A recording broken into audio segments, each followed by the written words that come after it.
Salut à toi, bienvenue sur My Way Finance. Aujourd'hui, dans cette vidéo, je vais te parler de mes deux plus grandes peurs sur le marché de la crypto. Ce qui fait qu'aujourd'hui, j'ai beaucoup de mal à être 100% positif concernant l'avenir du marché de la crypto-monnaie.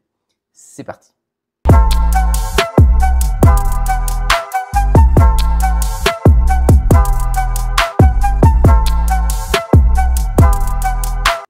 Sois le bienvenu dans cette vidéo. Je te rappelle qu'ici, il n'y a pas de conseil en investissement. Je te montre ce que je fais et comment je le fais.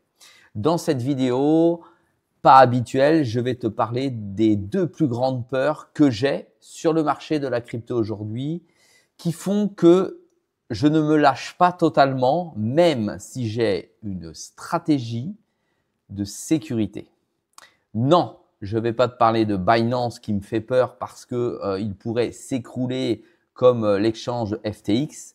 Je vais te parler de deux phénomènes qui pourraient arriver ou pas sur le marché et qu'il faut éventuellement anticiper, et c'est ce que je fais au quotidien.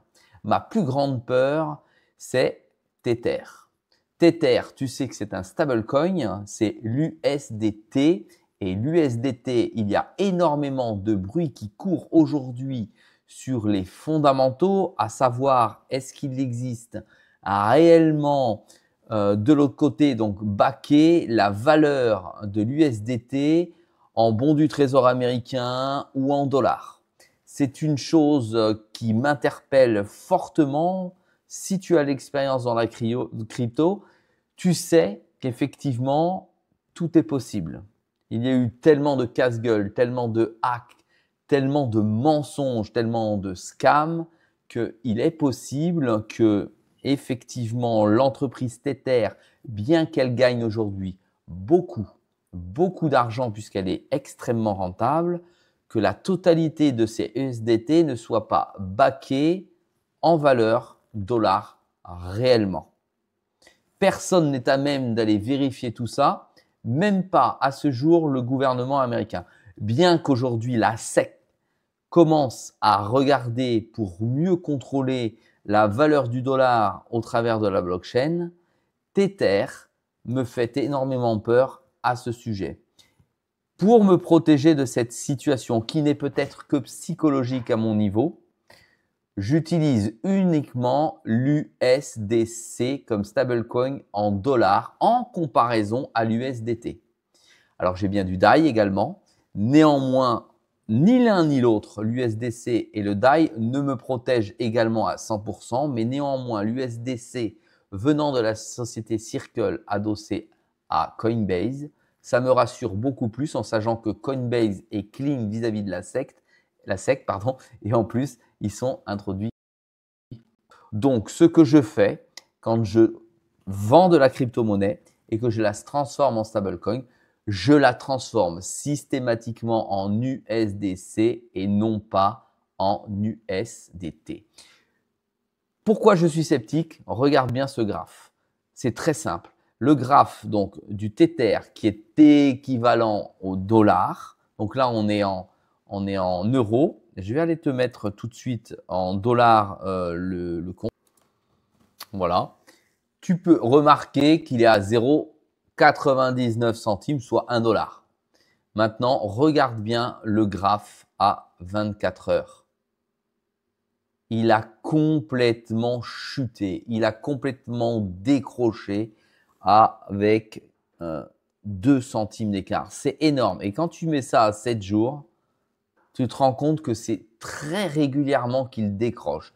Ça veut dire qu'il y a des pressions pour faire en sorte que la sécurisation de l'USDT ne tienne pas. Alors, ça peut tenir si naturellement, il réinjecte tout de suite du Tether à l'intérieur. Mais ce sont de tels volumes que ça fait prendre d'énormes risques à l'USDT.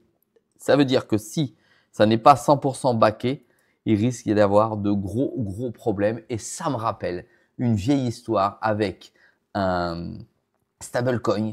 Alors, je crois que c'était Hong Kong ou chinois, synthétique, adossé à l'US dollar. Et si tu connais l'histoire, eh bien, tu connais ma référence. Regarde-moi ça comme c'est plutôt dangereux. Donc, Pour ce faire, je ne vais surtout pas sur les SDT. C'est ma première peur. Imagine que Tether se casse la gueule. Eh bien, regarde bien, c'est 120 milliards de dollars qui disparaissent de marché de la crypto, ou qui disparaissent ou qui font grand boom. 120 milliards de dollars, je peux te dire que ça va faire bouger le marché, mais fortement et gravement. Allez, je vais maintenant te donner ma deuxième peur concernant le marché de la crypto.